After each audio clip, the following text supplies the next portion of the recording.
y con al menos 34 años reconocidos. El año 2019 pedí mi jubilación. Pasaron los meses, se vino la pandemia y de alguna manera no me avisaban nada. Al representante en la facultad del FESAPAU yo le preguntaba, pero pues me decía que no había nada y no había nada. Así llegó el semestre de agosto a enero, di clases y ahora sí ya a fines de enero, hace como, pues será 2 semanas aproximadamente, sí, como 2 semanas, pues ya tuve que acudir más arriba en Jalsapao, hablé con un secretario de los regionales y sí, me hizo favor de investigar y resulta que mi documento de jubilación en el IPE está autorizado desde agosto de 2020, del año pasado. Obviamente, pues yo no lo sabía. En ese momento me dicen, bueno, ahora tiene que hacer estos otros trámites.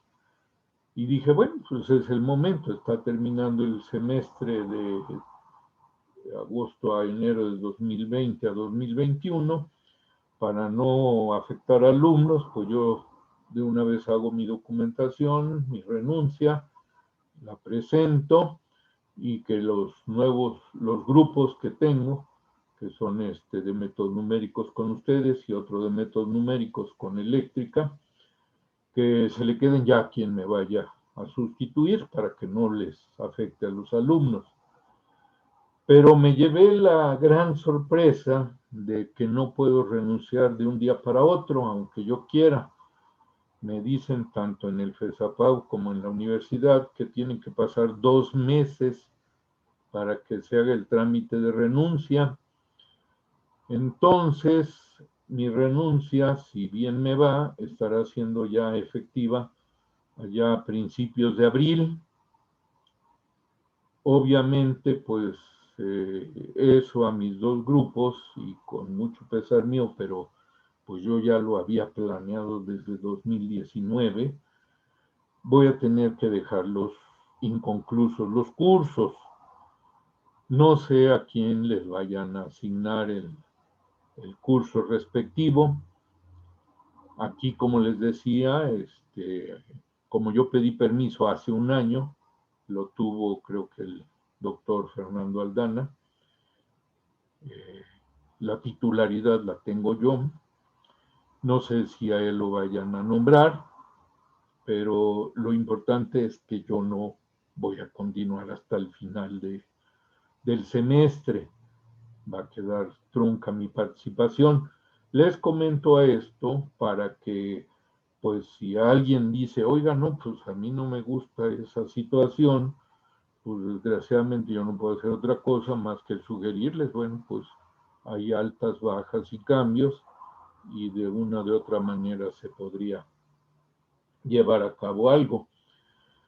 Eh, yo voy a poner todo mi empeño en los conocimientos que les pienso transmitir, pero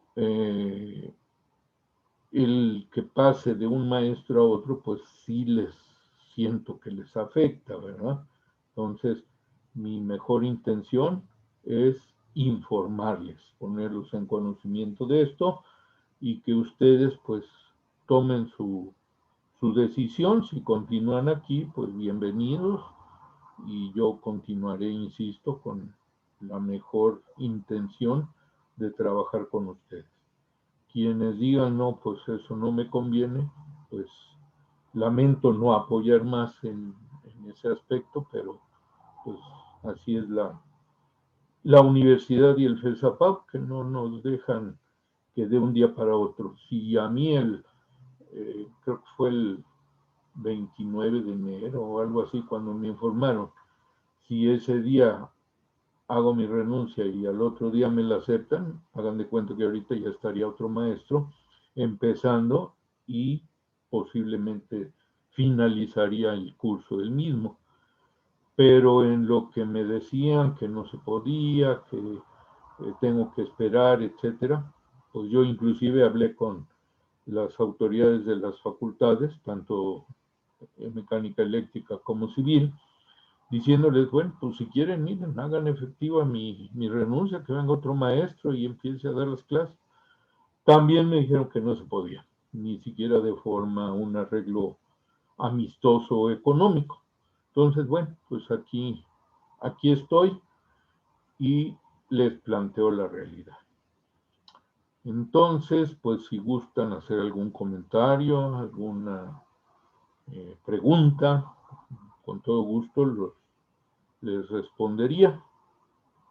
Y si no, pues para que ya entonces sí empecemos a trabajar.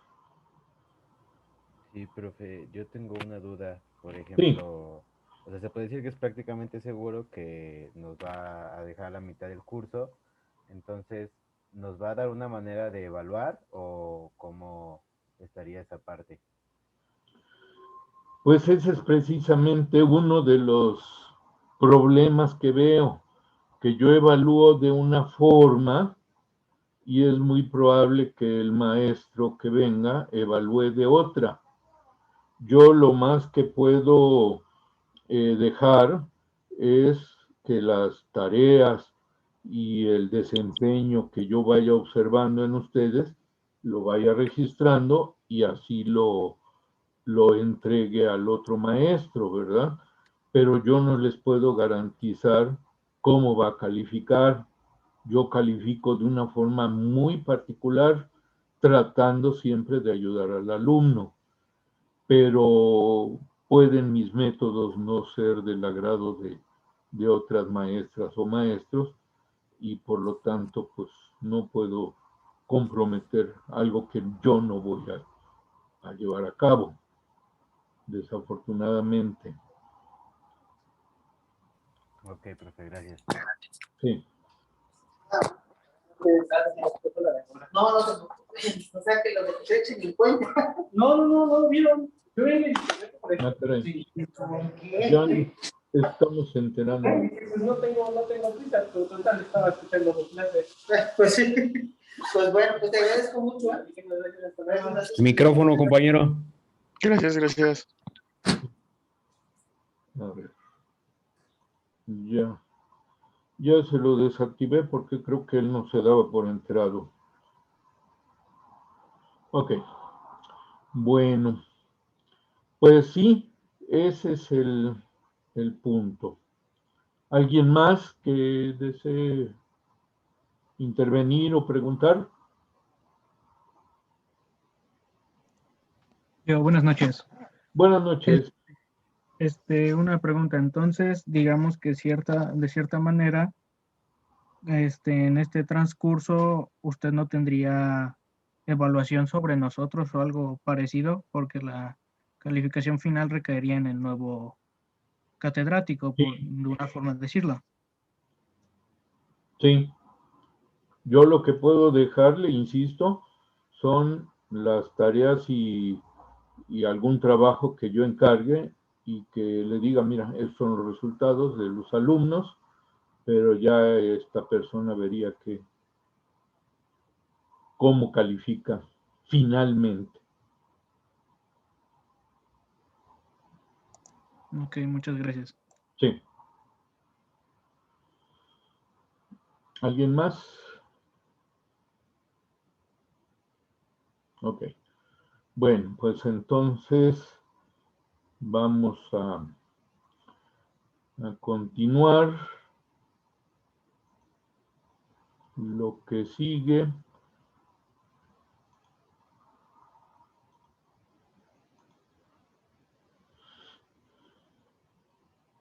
Maestro, Sí. ¿tendremos sus 2 días las clases sincrónicas? Tendríamos, a ver si entendí la pregunta. Tendríamos las clases, como está en el horario, de 19 a 21 horas, miércoles y jueves, de aquí a principios de abril. Ah, ok. Yo me imagino que el horario va a seguir igual, no que se lo cambien, ¿verdad? Lo que cambia pues, es el maestro, ¿de acuerdo? Pero me refiero a usted, su programa. Mi programa es ese, el horario miércoles 19 a 21, jueves 19 a 21, porque nos han recomendado tanto la dirección como la secretaría de la facultad que no hagamos cambios, porque si a un alumno podría convenirle, los demás pueden verse afectados. Entonces, más vale tomar el horario como está en el registro oficial, en la página de la facultad. Ok. ¿De acuerdo? Bien. Ok, entonces les decía, vamos a entrar al Eminus, ya sea que me estén siguiendo aquí o que ustedes lo consulten directamente en contenido. Ahí en contenido empiezo con una pequeña introducción de por qué la materia o experiencia educativa de métodos numéricos en ingeniería. Hace muchísimos años, pues, ¿qué les puedo decir? Cuando yo empecé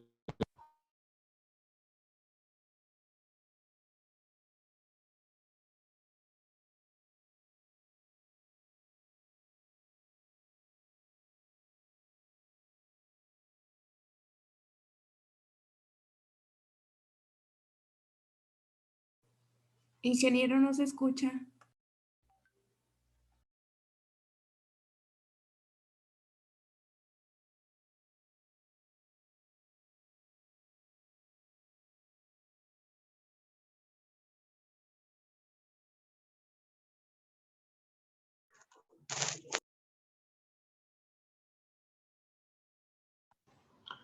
Prueba, prueba, prueba. ¿Ya se escucha?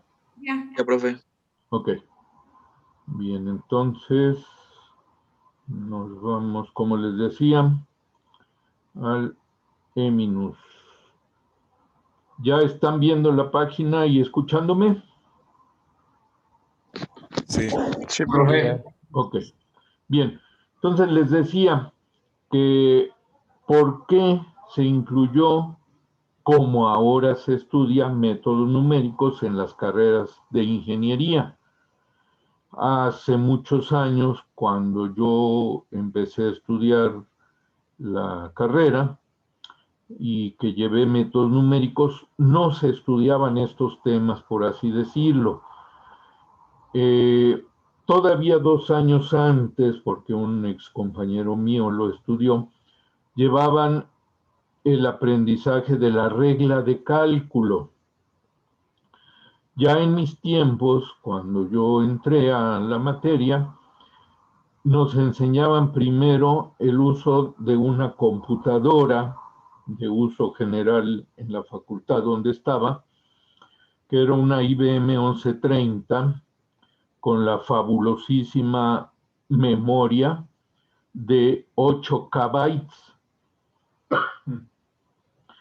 Actualmente, pues manejamos gigabytes, ¿verdad? En las computadoras. Hace tiempo se manejaban megabytes. Bueno, pues en aquella época se manejaban kbytes, kilobytes. Imagínense el pequeño almacenamiento del que se disponía en la memoria del equipo. Además, era un equipo que, hagan de cuenta, toda una recámara, por así decir, los muebles de toda una recámara en un cuarto con aire acondicionado, etcétera, etcétera. Y el equipo tenía la fabulosa cantidad de 2 discos duros removibles del tamaño de, pues hagan de cuenta que sus brazos los extienden y los cierran enfrente de ustedes las manos. De ese tamaño eran los discos que tenían más capacidad, obviamente, tenían 750 KB de capacidad, cada uno de ellos, pero uno de ellos era para el sistema operativo y el otro era para el lenguaje de programación y para los trabajos que se iban procesando. En aquellos tiempos se manejaba el lenguaje Fortran, que viene de las palabras fórmula, translation, Fortran, y muy dirigido a ingeniería. Bueno, ya las computadoras empezaban a significar algo muy importante para los métodos numéricos en las aplicaciones hacia ingeniería, pero no se veían todos los temas que ahora aparecen en el programa de la materia. Medio se tenía los primeros tres, lo que sería solución de ecuaciones de una incógnita, sistemas de ecuaciones lineales y si acaso algo de ajuste de curvas. Todo lo demás era aprender a programar para poder usar la computadora. Bueno, poco a poco se fue afianzando la materia, ahora llamada experiencia educativa. ¿Por qué? Bueno, porque con las fórmulas, los métodos que contiene esta rama del saber, se pueden resolver muchos problemas de ingeniería y de ciencia, economía también. Entonces, el hacer algo así como un binomio, métodos numéricos, desarrollo de las computadoras, impulsó definitivamente el que hasta ahora se tenga esta experiencia educativa en los programas de ingeniería. Veamos entonces. Los métodos numéricos han llegado a ser una herramienta muy importante e indispensable en la ingeniería. Si bien algunos de ellos fueron descubiertos desde las culturas más antiguas, griegos, egipcios, árabes, me faltó aquí anotar a los babilonios, otros métodos son más recientes, de la época de Newton, Gauss, Euler o Euler, etc. Y en la actualidad hay maestros e investigadores de diferentes universidades, obviamente y sus centros de investigación, que se dedican a esta materia. Es pertinente anotar que las aplicaciones de los métodos numéricos en la ingeniería y ciencia y otras disciplinas asociadas ha sido posible por el desarrollo exponencial del poder de cómputo, esto es, la evolución de las computadoras y el software, velocidad y precisión en los cálculos, han permitido que los métodos anotados se puedan aplicar en problemas reales que de otra forma se resolverían en mucho tiempo y con alta posibilidad de cometer errores de cálculo, por no decir equivocaciones. En el siglo pasado, antes de la Segunda Guerra Mundial, no era difícil conocer que para proyectos de gran magnitud tenían que contratar calculistas, esto es gente que inclusive podrían ser ingenieros, físicos, matemáticos, pero que únicamente se dedicaran a hacer cálculos para los problemas, para la solución de los problemas que se estaban resolviendo. Entonces, el hecho de que la computadora empezó a evolucionar y, aunque tiene limitaciones, como lo vamos a ver más adelante, sí nos permite obtener resultados precisos en una cantidad de tiempo mínima, eso impulsó a que los métodos numéricos se estén trabajando actualmente e inclusive haciendo desarrollos al respecto como algo nuevo. De otra forma, como luego en su momento decían, hubieran quedado como curiosidades matemáticas y nada más.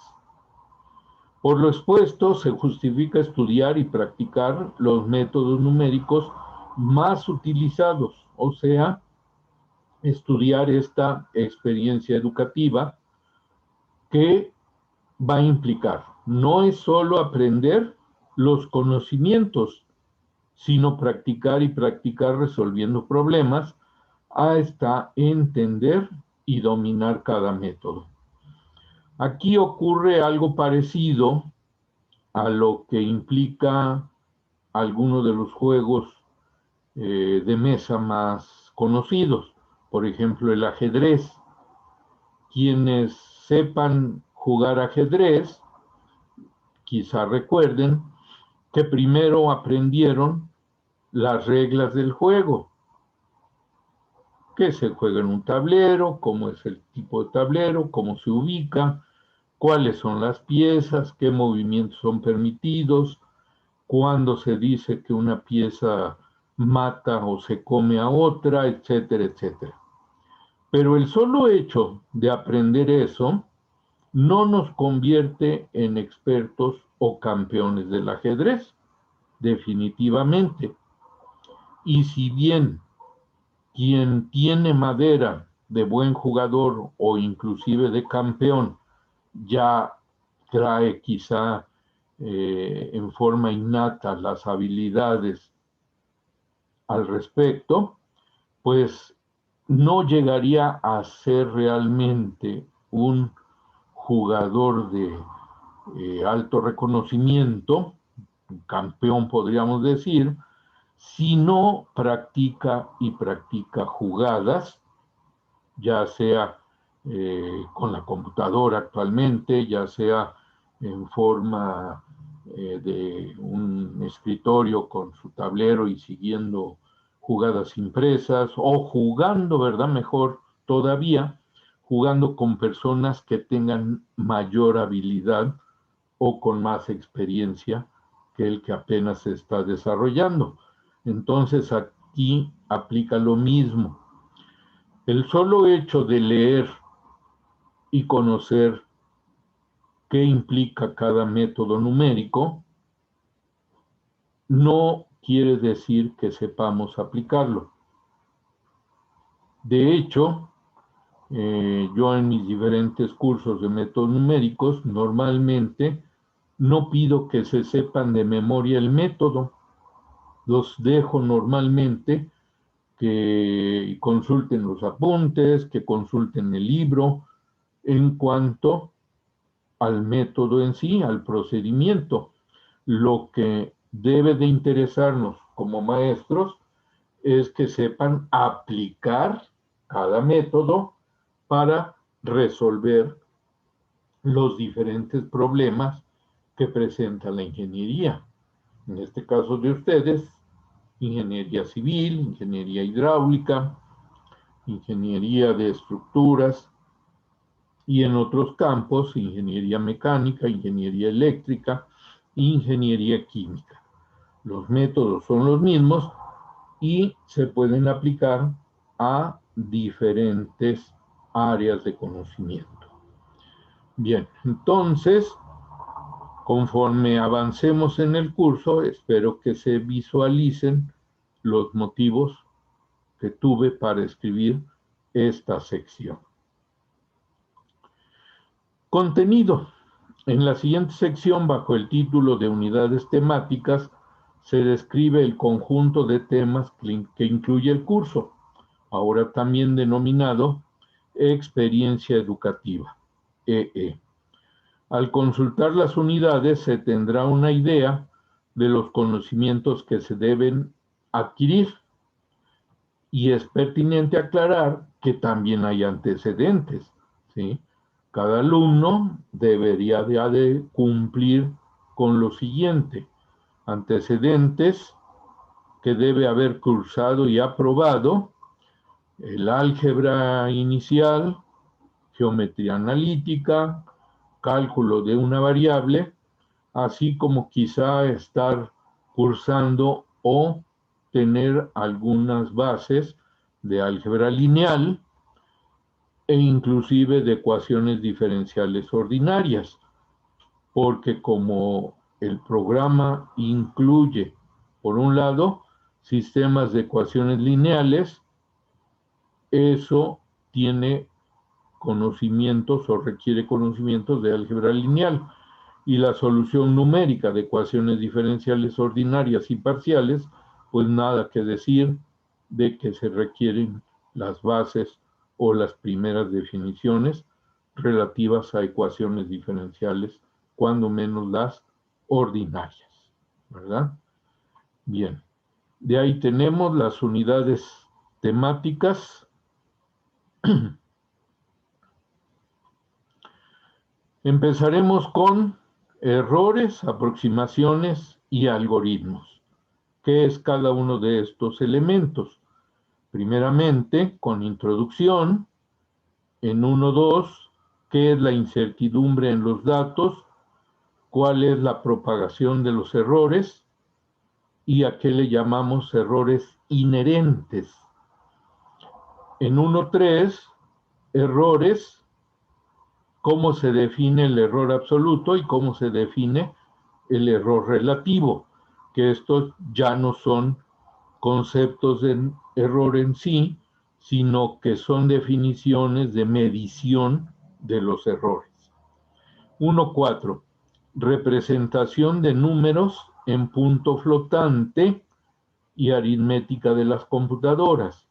Al menos tenemos que entender cómo trabajan internamente las computadoras para poder tener en mente cómo están resolviendo los problemas que enfrentamos con los métodos numéricos, ya una vez llevados a programas de cómputo. En 1.5, los conceptos de algoritmo o algoritmos y el concepto de convergencia. Aunque al final viene lo de ejemplos, en cada una de las secciones o subsecciones tendremos, cuando así lo amerite, algún ejemplo para entender mejor el tema. 2. Aquí ya empieza propiamente la aplicación de métodos numéricos en la solución numérica de ecuaciones algebraicas y trascendentes, que obviamente, primero que nada, pues tenemos que saber a qué le llamaremos ecuaciones algebraicas y cuáles serán las ecuaciones trascendentes. Por lo tanto, contempla la introducción y después, en el 2.2, el método gráfico, que es, por así decir, de los más básicos, de los más sencillos para tratar de resolver una ecuación, que implica el llevar a cabo la separación de funciones de una ecuación y cuál es la interpretación geométrica respectiva.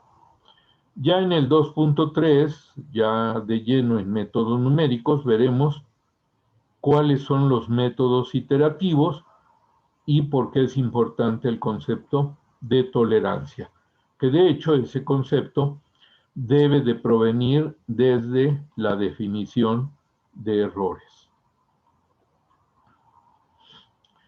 En el 2.4 tenemos cuáles son los métodos de intervalos cerrados, un método nuevamente muy rústico de tanteos, ya otro básico, pero ya con fundamentos más algebraicos, bisección, y pasamos a falsa posición.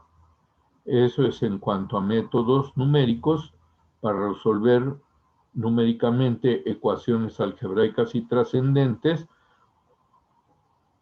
tomando en cuenta que consideran intervalos cerrados.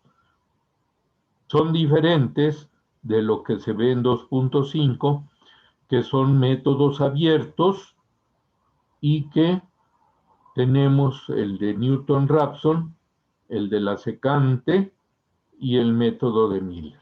Hay muchos más, pero los más representativos y didácticos o descriptivos son estos que se consideran aquí. Claro está, con esto queda la puerta abierta para que ustedes, ya sea en los mismos libros que llevemos o en otros, conozcan otros métodos. Y pues en cada apartado tendremos los ejemplos y problemas propuestos respectivos. De ahí nos vamos a la solución numérica de sistemas de ecuaciones lineales. El nombre debería de ser realmente sistemas de ecuaciones algebraicas lineales. Abuso un poco de que entendemos, espero que así sea, cuando hablamos de ecuaciones lineales, hablamos de las ecuaciones algebraicas lineales. Entonces empezaremos con una introducción. Ya aquí, bueno, pues afortunadamente ustedes saben al menos de 2×2 o 3×3 sistemas de ecuaciones lineales, 3 ecuaciones con 3 incógnitas, y nos vamos primeramente en el 3.2 a métodos de Gauss y Gauss-Jordan. ¿Cuáles son? ¿Cuál es su mecánica? ¿Cómo se aplican para obtener la solución de las ecuaciones? Después tenemos métodos que son de otra naturaleza que los de Gauss y Gauss-Jordan, que son directos, por así decir. Estos son iterativos, el método de Jacobi y el de Gauss-Seidel. Continuamos con una introducción a valores y vectores característicos, que esto en semestres superiores y en la aplicación en su carrera, cuando menos en algunos casos probablemente tengan que enfrentar este tipo de problemas y más vale que lleven las bases. Terminamos anotando aquí, aunque como lo explico, es en general aplicar con ejemplos y problemas propuestos que se irán resolviendo. Llegamos al tema 4, que es interpolación, derivación e integración numérica. Empezamos con una introducción. En el 4.2 ya vemos propiamente qué es la interpolación, pero primeramente usando polinomios de Newton, en qué casos se aplican y qué nos dan como resultado. En el 4.3, interpolación por polinomios de Lagrange, también cuándo se aplican, bajo qué condiciones y cómo llegamos al o los resultados respectivos. En el 4.4 vemos algo que ustedes ya conocen, pero aquí le damos el enfoque de solución numérica. Esto es derivación numérica utilizando diferencias finitas. Ya saben derivar, pero en forma analítica, como les decía, aplicando fórmulas que ya muchas veces son de memoria y obtienen el resultado como una función. Aquí nuestros resultados, y queda precisamente en desventaja la derivación numérica con respecto a la analítica, de que aquí vamos obteniendo número por número los resultados de la derivación. Pero en casos en que las funciones o son muy difíciles o imposibles de derivar analíticamente, tenemos que echar mano de la derivación numérica. En 4.5, algo semejante, pero ahora con la integración.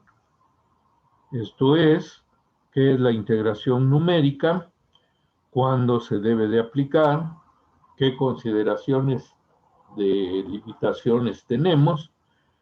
Y en particular, dos grupos de fórmulas o dos familias de fórmulas. Vamos a ver cuando menos una de cada una de ellas, fórmulas del trapecio y fórmulas de Simpson. no tiene que ver con el programa de televisión. Esto es un matemático que vivió hace ya más tiempo. Y nuevamente aclarando, ¿verdad? Ejemplos en los diferentes incisos que tengamos y problemas para que se resuelvan. Llegamos al tema 5, como les decía, la solución numérica de ecuaciones diferenciales ordinarias. Primeramente, pues, una introducción para ver si realmente ya saben lo más básico de la solución de una ecuación diferencial. Pasamos al 5.2, en donde ya estudiamos los métodos numéricos que aquí vienen para resolver ecuaciones diferenciales ordinarias, que agregaríamos serían con valor inicial, método de Euler o métodos, porque al menos son dos, métodos de Range-Coutan, que también son varios, con diferente grado de aproximación, y el método del polígono mejorado. El 5.3 son problemas de valores en la frontera. El 5.4, conceptos de la solución de ecuaciones diferenciales parciales. ¿Cuál es y cómo se resuelve la ecuación de calor? ¿Cuál es y cómo se resuelve la ecuación de onda? En todos ellos habrá ejemplos y problemas que se estén resolviendo a propuesta del maestro y apoyando a los alumnos. Y finalmente en el 6, regresión y ajuste de curvas. Una introducción para saber a qué se refiere. En el 6.2, pues pasamos ya a los métodos, que en particular al menos se va a ver el de los mínimos cuadrados para hacer los ajustes. Trátese de regresión lineal, en donde el resultado es una recta y su ecuación, por ejemplo. Y si más adelante, la regresión polinomial, que nos genera fórmulas de polinomios, representando, como les decía, puntos conocidos, pero siempre con la técnica de mínimos cuadrados. Nuevamente, considerando que haya ejemplos y problemas a resolver. Bueno, entonces, este es el programa que básicamente pues se ajusta al programa oficial como lo propone la universidad. Desgraciadamente tiene por ahí algunos errores y aquí se trata de corregir los mismos. Pasamos después a la bibliografía. En el documento oficial del programa vienen una gran cantidad de libros y entre otros está el número 2 de aquí, el Nieves Hurtado Antonio y Domínguez Sánchez Federico. Aquí le puse yo bibliografía específica. ¿Por qué? Porque se trata de incluir los libros a los que ustedes más puedan tener acceso en forma remota, ya que no es obligatorio el que estén en forma presencial, pues yo lo extrapolo eso a la biblioteca. Entonces, al menos estos libros los pueden conseguir. El 1, Chapra y Caney, Métodos Numéricos para Ingenieros, de la editorial McGraw-Hill, 7ª edición. Si no está la 7ª, la 5ª. Por ahí ya en el grupo de Ingeniería Eléctrica, yo había puesto nada más la 5ª edición, que era la más sencilla de conseguir en internet, pero un alumno les consiguió a todos la 7ª edición. Entonces, yo creo que también aquí debe de haber mentes ágiles y listas para buscar, para que encuentren este libro en forma digital. El libro 2 está en la USB digitalmente. Entonces, si no pueden conseguir el 1, pues pueden ir mirando los conocimientos, porque son los mismos, en este libro que, insisto, se puede consultar en la USB en cualquier momento. Métodos numéricos aplicados a la ingeniería, de Nieves Antonio y Domínguez Federico, Grupo Editorial Patria, la 4ª edición. Como número 3 de la bibliografía, anoté este libro que, si bien es muy completo, muy formal, muy riguroso, si ustedes observan, no se llama métodos numéricos, se llama análisis numérico. ¿Cuál es la diferencia entre métodos numéricos y análisis numérico? Bueno, tradicionalmente también, en general en otros temas de matemáticas, si se habla de análisis matemático, se compromete, por así decir, el tema a que sea más riguroso, que tenga demostraciones, que todo vaya lógicamente fundamentado y que no nada más sea que se presenten los métodos numéricos y se apliquen, cosa que sí ocurre en los libros 1 y 2 en general. En el 3 tratan los autores de ir demostrando cada una de las reglas, de las operaciones que llevan a cabo los algoritmos o métodos numéricos, y los fundamentan y los prueban. Hay varios teoremas que se aplican, etc.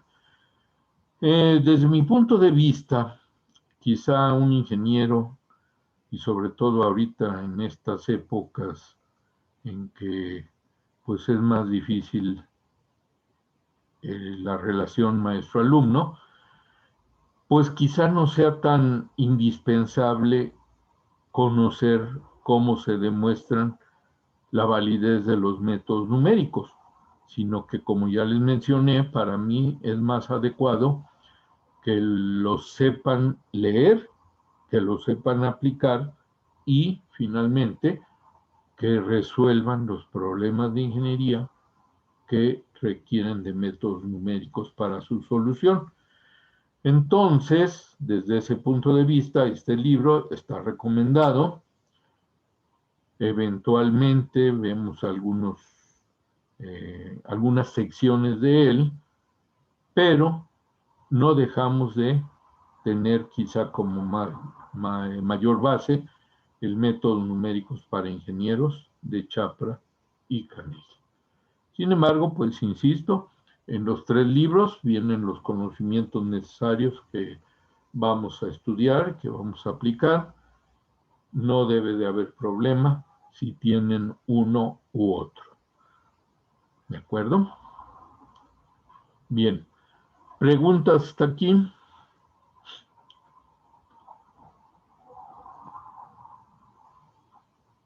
De mi parte no, maestro, todo bien. Muy bien. ¿Los demás qué opinan? No, maestro. Hasta el momento todo claro. Ok. Muy bien. Entonces, pues para que tengan una idea de los libros, voy a accesar cada uno de ellos. A ver, uno de acá. Me faltaba.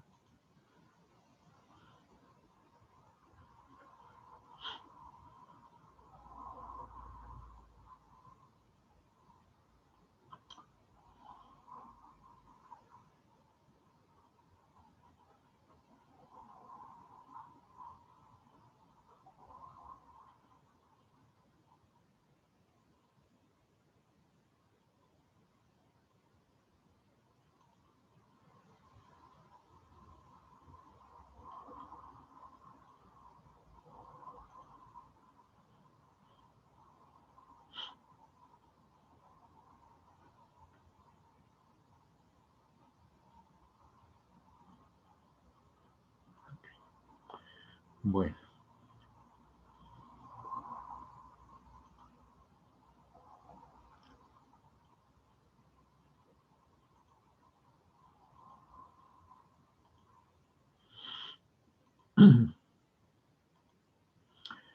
Este que están viendo en pantalla es el libro de Burden y Faires, es el número 3.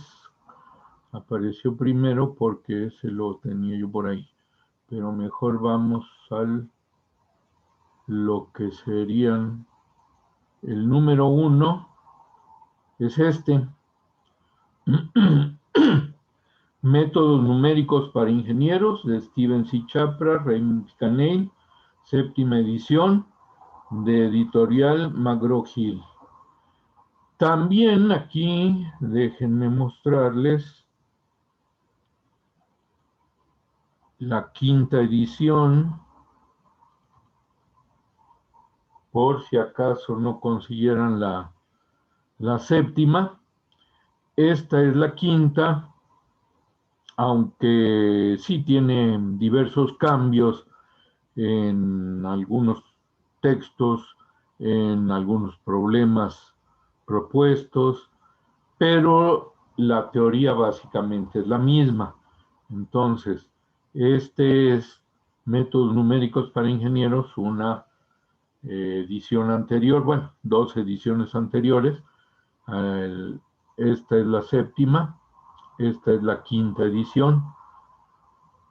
Este, les decía, es más sencillo, creo, de obtener en forma gratuita en Internet.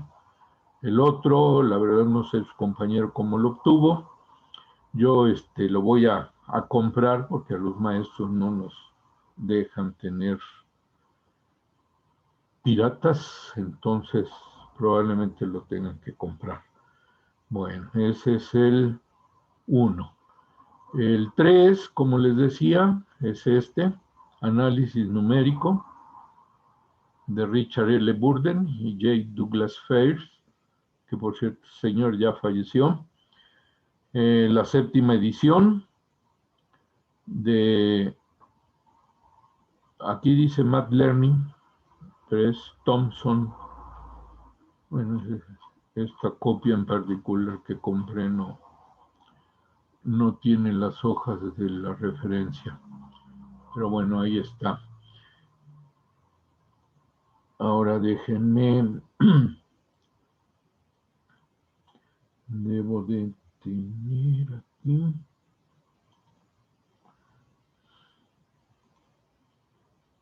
El número 2.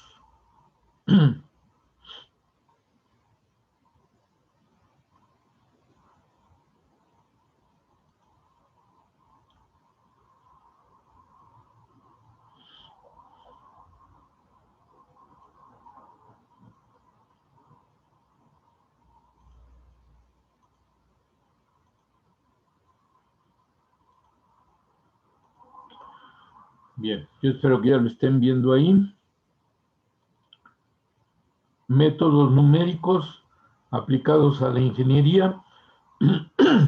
Ahorita lo estoy, perdón, ahorita lo estoy consultando directamente en la USB en forma digital.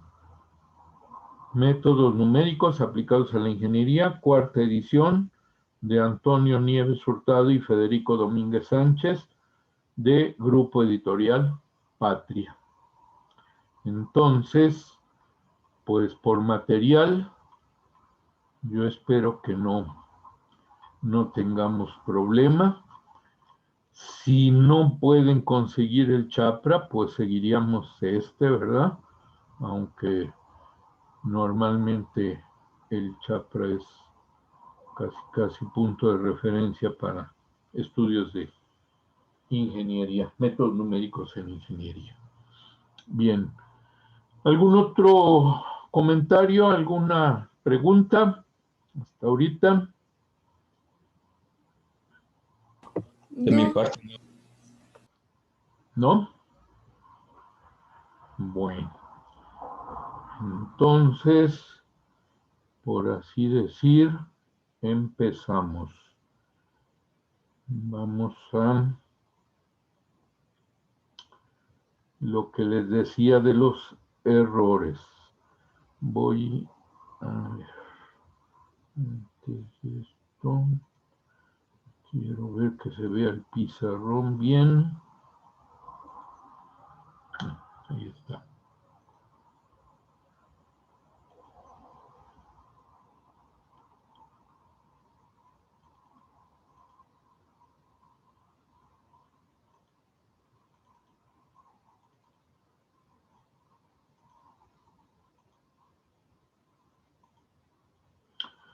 Bueno, vamos a iniciar con lo siguiente. Hasta ahora, ustedes probablemente en las diferentes experiencias educativas han resuelto ya problemas. Para resolver problemas han dispuesto de un método o una fórmula para la solución, el planteamiento del problema, y en algún momento requieren de datos.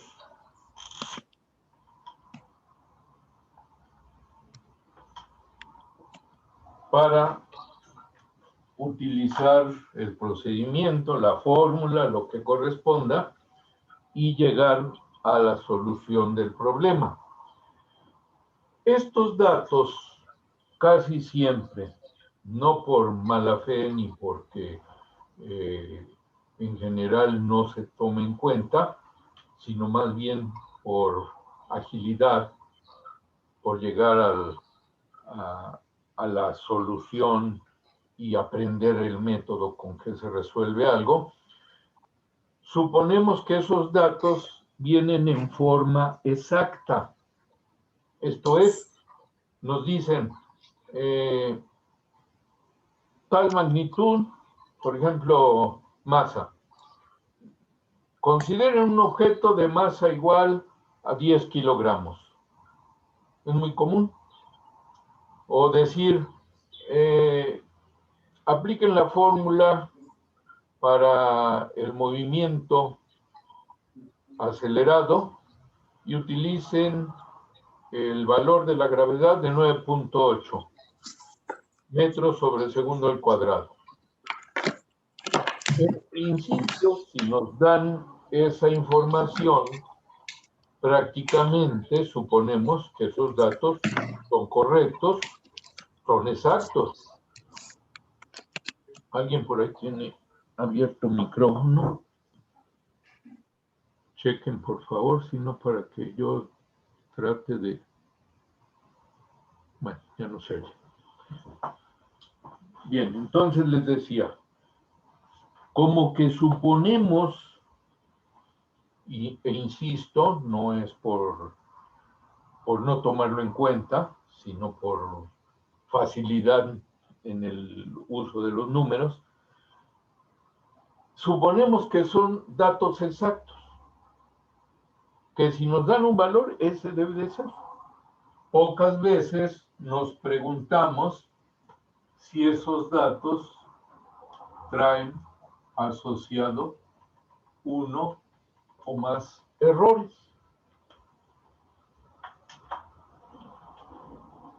Ustedes que están estudiando ingeniería civil, no sé si todavía tengan la materia de topografía. Sí. ¿Alguien me puede...? Sí, todavía. Todavía. ¿Ya la llevaron algunos? Sí, ya. Sí, maestro. Ok. En topografía ya deben de haberse enfrentado a la toma de datos en campo, en mediciones, y quizá me entiendan mejor todavía de que cuando toman una medición, estamos dependiendo de la precisión del equipo con que se hace la medición. Yo allá en mis tiempos, pues usábamos los famosos tránsitos, que eran mecánicos, ahorita creo que ya son digitales, etcétera, ya tienen grandes facilidades, pero de una u otra forma están sujetos a la precisión del equipo. Y si no hablamos de los equipos de topografía, a mí me gusta poner el siguiente ejemplo. Imaginen ustedes que les conceden ser jueces para medir el tiempo en que tardan en correr los 100 metros planos algunos corredores y les dan un reloj de los que tienen manecillas, que no tienen segundero, que nada más tienen el minutero y el que mide las horas, y que además no tenga números, sino que nada más tenga rayitas. Muchos interpretamos, ¿verdad?, cuál es la hora que nos está dando un reloj, aunque no tenga números, por la experiencia, por los conocimientos que tenemos. Pero serviría ese reloj para medir el tiempo que hace un corredor en recorrer los 100 metros planos. Pues si hablo de algo que no tenga ni segundero, pues yo me voy a quedar en las mismas, voy a ver que no se mueven las manecillas por mucho que vaya lento el corredor. Agreguémosle un segundero. Ya agregamos precisión a ese aparato de medición. Cuando menos, ¿verdad?, yo puedo tomar en cuenta el momento en que sale el corredor y veo cuántas marcas avanza el reloj, el segundero en particular, o hasta que llega a la meta el corredor. ¿Qué tengo ahí? Pues que puedo hablar de que se tardó un cierto número de segundos en llegar, pero si dos llegan casi igual, pues yo podría decir, pues los dos tardaron 10 segundos o 15 segundos o 12 segundos. ¿Qué está ocurriendo? Que yo tengo un error asociado al dato, a la medición que yo estoy haciendo, porque mi equipo de medición, en este caso el reloj, no me permite una exactitud mayor. Entonces, esos datos que yo trabajaría tienen error. Ahora, en cambio, disponen ustedes de un cronómetro, todavía de los analógicos, o sea, con manecillas, pues ya van a hacer una medición más adecuada. Pero, como surgieron en su momento los relojes digitales con una precisión cada vez más y más pues exacta, en donde tenemos que pueden medir segundos, décimas de segundo, probablemente algunos hasta centésimas de segundo. Eso quiere decir que ya el aparato de medición me va a permitir tomar lecturas, o sea, tomar datos, con un menor error. Me voy a quitar el error ya totalmente, difícilmente puedo afirmarlo. Probablemente, si me dicen, oye, a ver si mides el tiempo en que se desintegra tal elemento que lanza una radiación. No, pues esas las miden en milésimas de segundo. Probablemente ya ese equipo ya no me sirva. Tendría que echar mano de otro equipo más preciso. Bueno, lo que quiero que se entienda es de que en la realidad, cualquier dato que nosotros obtengamos proveniente de una medición real va a tener asociado un error. Esos errores se llaman errores inherentes.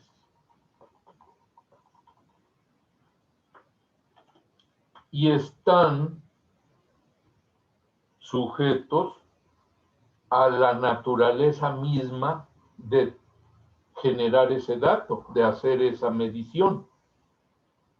Inclusive podemos distinguir 3 tipos de esos errores. Uno, por la precisión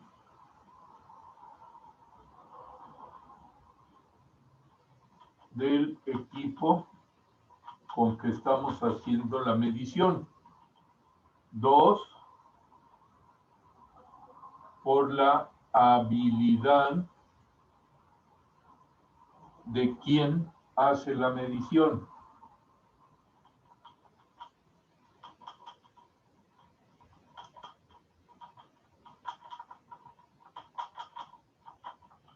Y 3, por las condiciones ambientales en que se realiza la medición.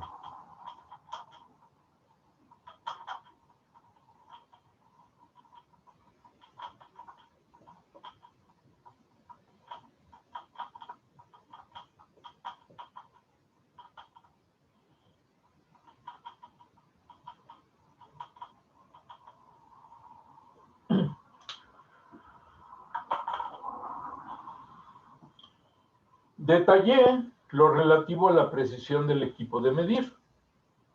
Sin embargo, para el segundo inciso, la habilidad, nuevamente las personas, las alumnas y alumnos que ya llevaron topografía, pues deben de recordar qué tan fácil o qué tan difícil fue calibrar sus equipos para hacer las mediciones. No conozco los actuales, pero al menos los que a mí me tocaron en su tiempo, tardábamos horas las primeras veces que nos daban un teodolito para ponerlo en lo que se llama en ceros. Ya después de 2 o 3 sesiones, ¿no? Ya más o menos los manejábamos bien, pero esto puede afectar al dato que se esté tomando. Y finalmente, las condiciones ambientales, pues también. Si alguien piensa en dar un dato de el punto de ebullición del agua aquí en Jalapa y se toma la libertad de decir que es el mismo punto de ebullición del agua en Veracruz, a nivel del mar, pues va a ver que está en un error, que en cada lugar el agua hierve a diferentes temperaturas, dependiendo de la presión atmosférica. Y así se incurre en errores que van a dar a los datos. De ahí en adelante, si los datos yo los voy a utilizar con una fórmula o varias fórmulas para generar resultados, pues definitivamente al realizar operaciones con números que tienen asociado un error, ese error se va a propagar. A eso se le llama propagación de errores. Ya sea una suma, una resta, una multiplicación y sobre todo al realizar divisiones, números con errores, como luego se representan, más o menos cierta cantidad, se deberían de tomar realmente en cuenta para el resultado y se vería que el resultado también va a estar asociado a un error y que ese error normalmente es mayor que el que tenían los datos. Entonces, en la práctica, ningún dato es exacto, sobre todo si se tomó con un instrumento de medición, por muy preciso que sea. Va a tener siempre un error, que puede ser de 0.1 el error, de 0.01, de 0.001, o de cantidad más y más pequeña, ¿de acuerdo? Puede ocurrir eso. Puedo yo o utilizar mejores instrumentos de medición o hacer mis mediciones en forma más precisa para que ese error lo controle, pero no me lo voy a quitar. ¿De acuerdo? Bien.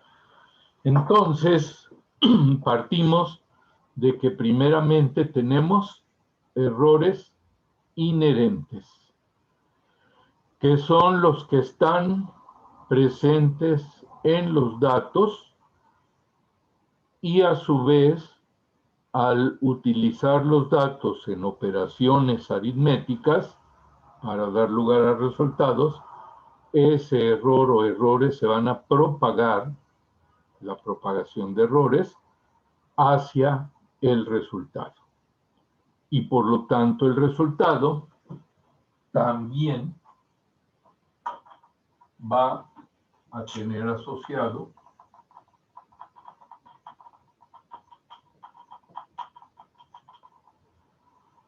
error.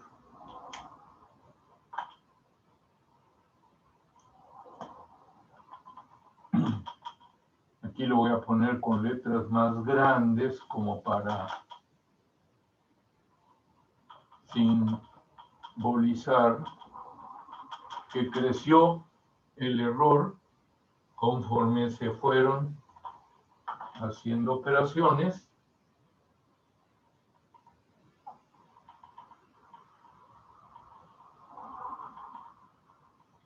hasta llegar al resultado. Propagación de errores.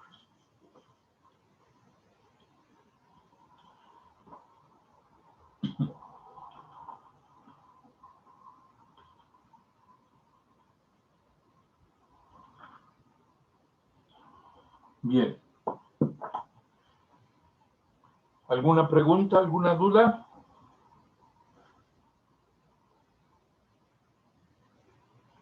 Por el momento no, maestro. Ok. Enseguida tenemos que considerar otro tipo de error. ¿Ya puedo borrar esto? Sí. Sí, profe, ya. Sí. Entonces ya quedaron ahí errores inherentes. De ahí tengo errores por redondeo. A ver, voy a anotar aquí. 1. Errores inherentes.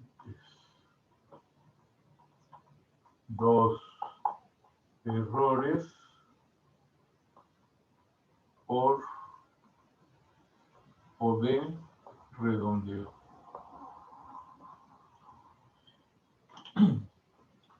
¿Qué tenemos en este caso? Bueno, yo creo que aquí el nombre les debe de dar una mejor idea que en el caso de los inherentes. Cuando nosotros manejamos cantidades, números, por así decir, mentalmente o simbólicamente, podemos manejarles el número de decimales, de cifras decimales, que puede llegar hasta infinito, ¿verdad? Nosotros podemos hacer operaciones, por ejemplo, con pi, con e, con raíz de 7, por decir algo, raíz cuadrada de 7, y simbólicamente podemos manejar ese pi hasta llegar al resultado. Claro está, en el resultado quizá tengamos que pasarlo a su equivalente numérico. Igual con E. Durante todo un proceso de cálculo, no precisamente nada más de cálculo de una variable, ¿verdad? Sino en general de cálculos, podemos manejar la letra. ¿Y qué estamos llevando ahí? Todo lo que es ese número. Pero en el momento en que tengamos que dar un resultado numérico, ya tenemos que ponerle una cantidad de decimales. Igual u otras cantidades como raíces cuadradas, mientras no sean la raíz cuadrada de 1, de 4, ¿verdad? De 9, que sí nos da la cantidad exacta. Bueno, empiezo con pi. Cuando yo estaba en la primaria, en la prehistoria, pi lo manejábamos como 3.1416. Posteriormente, uno de mis hermanos, en la misma primaria, pero con otro maestro, yo veía que manejaban pi como 3.14.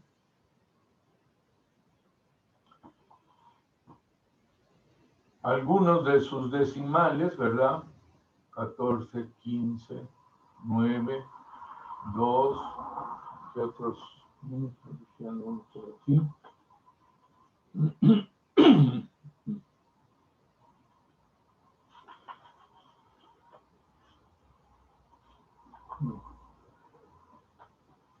Aquí. En el Burrenify sí está por ese valor de pi.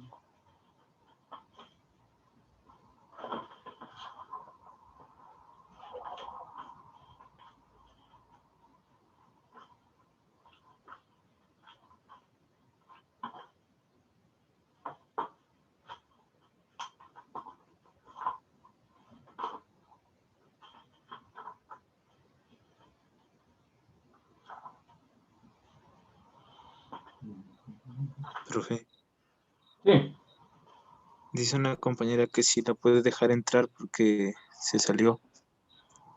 claro. Gracias. Gracias por avisar.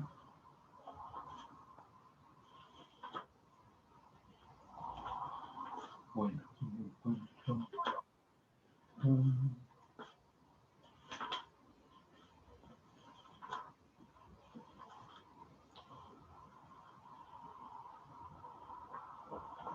voy a sacar de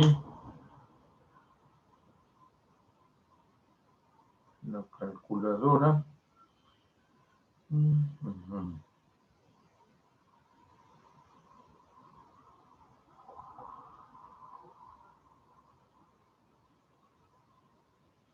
3.1415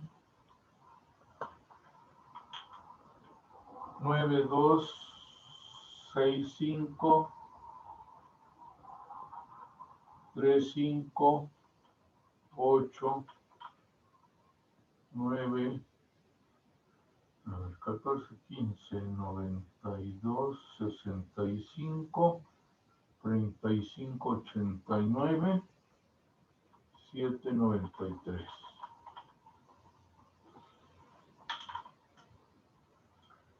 Eso lo da una calculadora de un teléfono.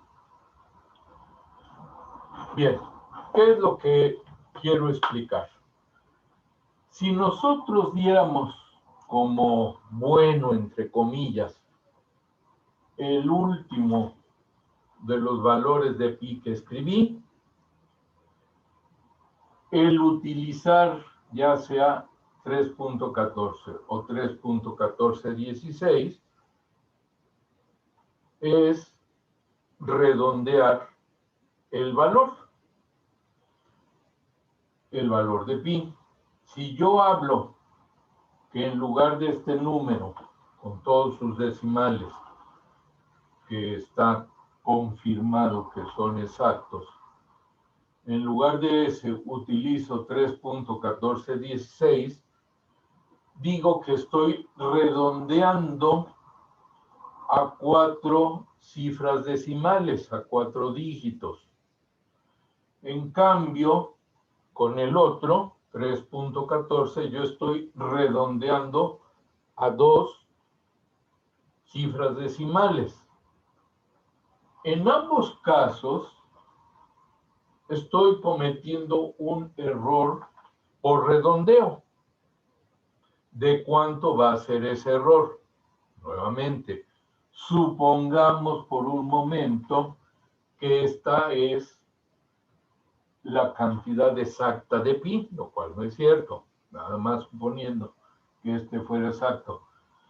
Cuando yo utilizo 3.1416, mi error por redondeo implica que le estoy agregando una cierta cantidad, un cierto número de decimales, para convertir este número en otro número que nada más tenga 4 decimales.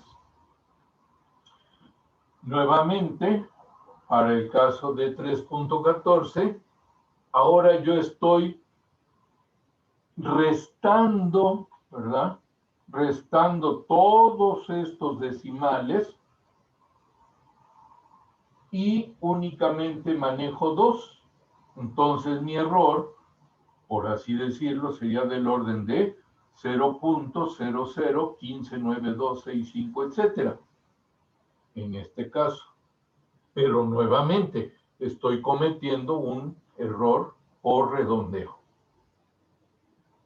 Aquí, por exceso, porque le estoy sumando para que me quede no un 5, 9, 2, etcétera, sino un 6. Y aquí por defecto, porque le estoy quitando.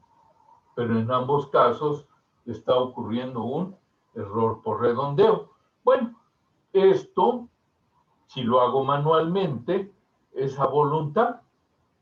Así lo quiero manejar nada más. Quizá por flojera, nada más manejo 2 decimales. Quizá porque he visto que otras personas lo hacen así, lo manejo con estos 4 decimales.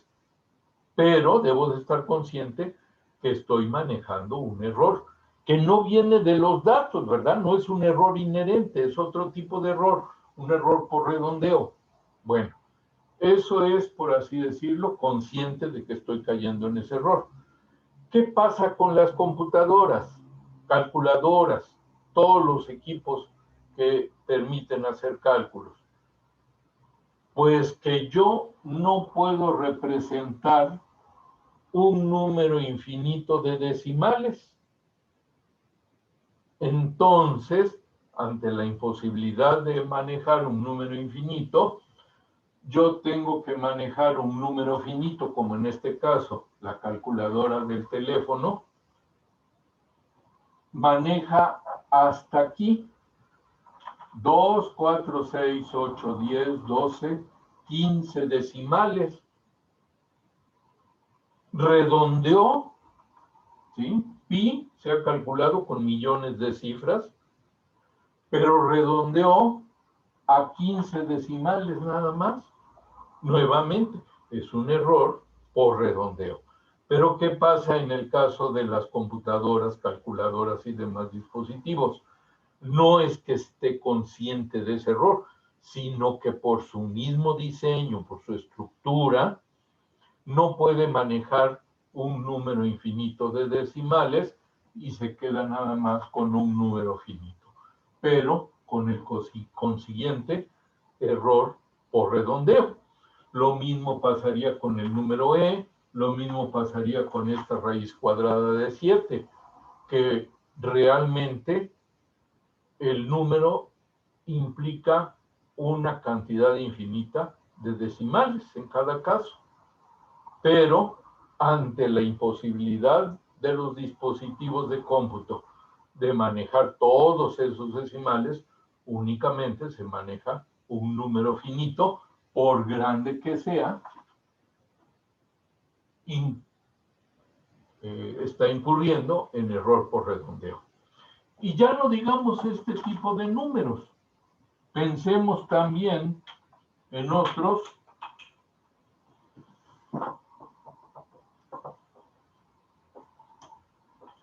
como el 1/3, ¿sí? El 1/3, que no es un número irracional, sino es racional. ¿Qué tenemos? Que lo podemos manejar como 0.3, 0.33, 0.333 y así sucesivamente. Pero realmente, ¿cómo debería de ser? Con un número infinito de decimales, que aunque sabemos cuál viene a continuación de uno propuesto, no deja de tener un significado para la cifra como debería de ser exacta. Nuevamente, los equipos de cómputo, de cálculo, ante la imposibilidad de manejar un número infinito de decimales, solo maneja un número finito con el consiguiente error por redondeo. ¿De acuerdo? Entonces, no nada más en un cierto tipo de números ocurre el error por redondeo, sino también en otro tipo de números como son los racionales. Bueno, fuera como el 1/2, que nos da 0.5, y ese sí, nada más tiene un decimal. Ahí no hay problema de error por redondeo, pero en estos de este tipo sí, y en estos también. ¿Queda claro? ¿Estamos de acuerdo? Sí, maestro. Ok. Entonces ya tenemos el conocimiento de dos tipos de errores. Errores inherentes, que vienen desde la medición, errores por redondeo, debido a la imposibilidad de los equipos de manejar un número infinito de decimales. Y tercero, tenemos los errores por truncamiento, que desde ahorita les digo, por favor, no me los confundan con los errores por redondeo o de redondeo. Los errores por truncamiento son totalmente de otro tipo. ¿A qué se refieren? Bueno, en general se refieren a que si yo tengo un proceso, una sumatoria, la forma más sencilla de explicarlo, si tengo una sumatoria, o más específicamente, una serie infinita,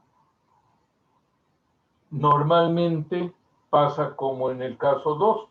Yo no puedo sumar un infinito número de términos. Hay excepciones, hay series que aunque constan de un número infinito de términos, de alguna manera se trabajan y llegamos a un equivalente finito. Pero en general, si mi serie tiene un número infinito de términos, no la voy a considerar toda. Entonces me quedo con algunos de ellos, un número finito de términos, y estoy truncando los demás. Estoy truncando términos que deberían de acumularse para el resultado de la serie, y al quitarlos, yo estoy cayendo en un error por truncamiento. Entonces, ese error, casi por así decirlo, surge en cuanto a operaciones que no se puede realizar ese número infinito de operaciones. Otro ejemplo para ese caso es en la derivación. Recuerden ustedes que la derivada, bueno, más que en la derivación, en las diferenciales. Recuerden ustedes que la derivada se define de cierta forma y da lugar al concepto de diferencial, en donde consideramos cantidades infinitamente pequeñas, que en el caso de idealizar nuevamente, sí las podemos considerar de ese tipo, infinitamente pequeño, pero en la realidad tenemos que usar, en lugar de diferencial de x, normalmente usamos delta x para poder calcular lo que necesitamos. Entonces, un proceso que originalmente debe de ser infinito, lo truncamos y únicamente manejamos un número finito de términos o de un número que así se considera. Veamos, por ejemplo,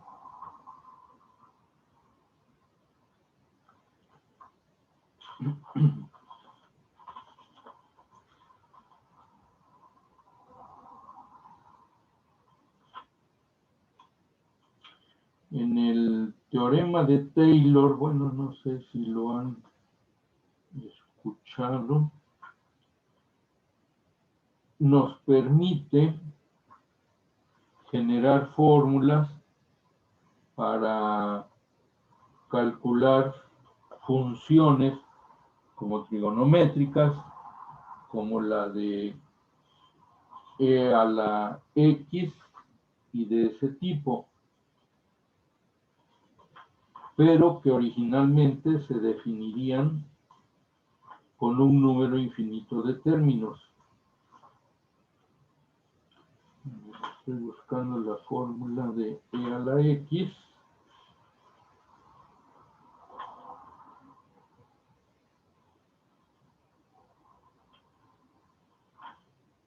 Para usarlo como ejemplo.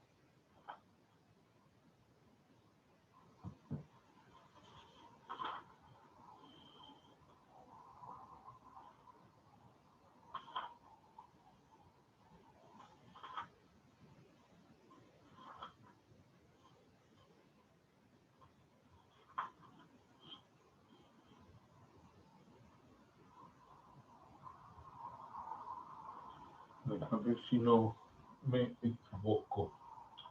Déjenme tratar de...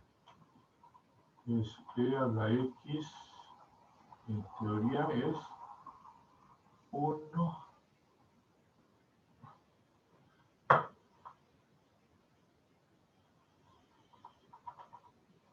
Así, creo que ya lo recuerdo. 1 más x cuadrado sobre 2, x cúbica sobre 3, x cuarta sobre 4 vectorial, x quinta sobre 5 factorial, más otros términos. ¿Sí? Entonces, cuando tenemos x igual a 1, esto sería e a la 1, o sea, 1 más 1, 2, más los diferentes términos. Bueno, para que esta fórmula realmente represente a la función e a la x, esta serie tendría que irse hasta infinito. Se puede representar como la sumatoria desde igual a 0 hasta infinito, o hasta n cuando n tiende a infinito, de las x a la i entre i factorial. ¿Podemos hacer el cálculo de ese número infinito de términos? Pues en la práctica no lo podemos hacer. Inclusive podemos irnos hasta el término número 500 a mano. ¿Quién sabe? Una computadora, bueno, probablemente lo haga. A mano, para hacer el caso más demostrable, a lo mejor no lo hacemos. Entonces, ¿qué hacemos? A lo mejor nada más usamos estos primeros términos y truncamos la serie, ¿sí? Truncamos la serie y nos da un valor aproximado a e a la x con un consiguiente error por truncamiento. Entonces, cuando tengo procesos como de este tipo, en donde yo estoy truncando, cortando a partir de un elemento, un término de la serie en adelante que va hasta infinito, y me quedo nada más con un número finito de términos, yo estoy cometiendo un error por truncamiento, que como pueden ver es diferente de los errores por redondeo y diferente de los errores inherentes. Bueno, pues aunque no lo asociamos directamente a una computadora, pero sí, una computadora no la podemos poner a que infinitamente esté ciclándose, calculando términos, siendo que nunca va a terminar. Truncamos el proceso y usamos solamente un número finito de operaciones. ¿De acuerdo? Bien. ¿Preguntas hasta aquí? ¿Dudas? No, profe, por el momento. Maestro. ¿Vamos bien? Ok. Bueno, pues hasta aquí vamos a dejar el día de hoy esto. Si no hay dudas, si no hay comentarios, pueden desconectarse. Solo si hay alguien que tenga alguna petición de la asistencia o eso, o aclaración, se puede quedar. Los demás pueden retirarse. Gracias, hasta